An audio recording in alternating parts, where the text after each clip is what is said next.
unjust war as the war in Vietnam. And we are criminals in that war. We have committed more war crimes almost than any nation in the world. And I'm going to continue to say it. And we won't stop it because of our pride and our arrogance as a nation. But God has a way of even putting nations in their place. The God that I worship has a way of saying, don't play with me. He has a way of saying, as the God of the Old Testament used to say, the Hebrews, don't play with me, Israel. Don't play with me, Babylon. Be still and know that I'm God. And if you don't stop your reckless course, I'll rise up and break the backbone of your power. That can happen to America. Every now and then I go back and read Gibbon's Decline and Fall of the Roman Empire. And when I come and look at America, I say to myself, the parallels are frightening. We have perverted the drum major instinct. But let me rush on to my conclusion because I want you to see what Jesus was really saying. What was the answer that Jesus gave these men? It's very interesting. One would have thought that Jesus would have condemned them. One would have thought that Jesus would have said, you are out of your place. You are selfish. Why would you raise such a question? But that isn't what Jesus did. He did something altogether different. He said in substance, oh, I see. You want to be first? You want to be great? You want to be important? You want to be significant? Well, you ought to be. If you're going to be my disciple, you must be. But he reordered priorities. And he said, yes, don't give up this instinct. It's a good instinct if you use it right. It's a good instinct if you don't distort it and pervert it. Don't give it up. Keep feeling the need for being important. Keep feeling the need for being first. But I want you to be first in love. I want you to be first in moral excellence. I want you to be first in generosity. That is what I want you to do. He transformed the situation by giving a new definition of greatness. And you know how he said it? He said, now, brethren, I can't give you greatness. And really, I can't make you first. This is what Jesus said to James and John. You must earn it. True greatness comes not by favoritism, but by fitness.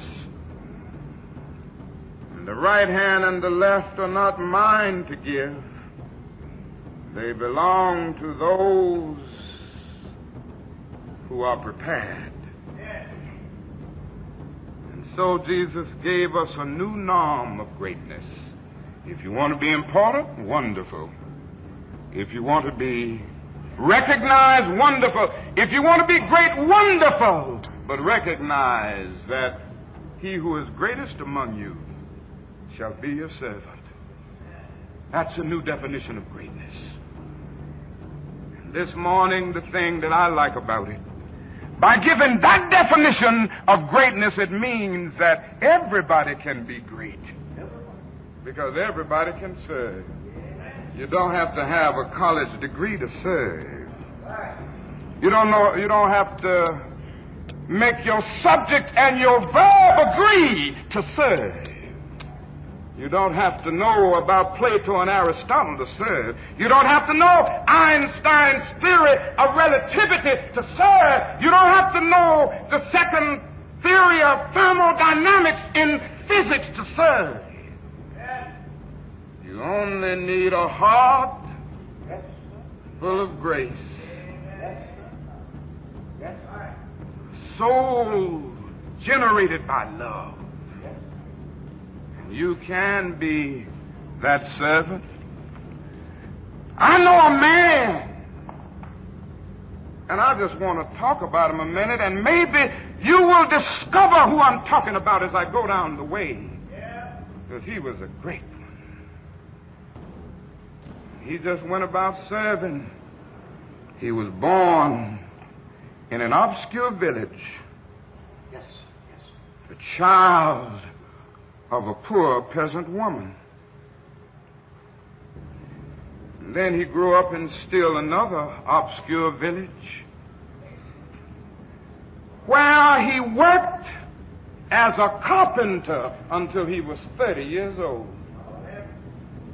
Then for 3 years, he just got on his feet and he was an itinerant preacher. And he went about doing some things. He didn't have much. He never wrote a book. He never held an office. He never had a family. He never owned a house. He never went to college. He never visited a big city. He never went 200 miles from where he was born. He did none of the usual things that the world would associate with greatness. He had no credentials but himself. He was only when the tide of public opinion turned against him. They called a rouse. They turned against him. They called him a rabble-rouser. They called him a troublemaker. They said he was an agitator. He practiced civil disobedience. He broke injunctions. And so he was turned over to his enemies and went through the mockery of a trial. And the irony of it all is that his friends turned him over to them. One of his closest friends denied him. Another of his friends turned him over to his enemies. And while he was dying, the people who killed him gambled for his clothing, the only possession that he had in the world. When he was dead, he was buried in a borrowed tomb through the pity of a friend. 19 centuries have come and gone. Today, he stands as the most influential figure that ever entered human history. All the armies that ever marched, all the navies that ever sailed, all parts that ever stood, all kings that ever reigned together, not affected the love of men put together, have not affected the life of man on this earth as much as that one solitary life. His name may be a familiar one, but today I can hear him talking about him. Every now and then somebody says he's King of Kings. Again I can hear somebody saying he's Lord of Lords. Somewhere else I can hear somebody saying in Christ there is no east nor west. Then they go on and talk about in him there's no north and south, but one great fellowship of love throughout the whole wide world. He didn't have anything. He just went around serving and doing good. This morning, you can be on his right hand and his left hand if you serve. It's the only way in. Every now and then, I guess all think richly about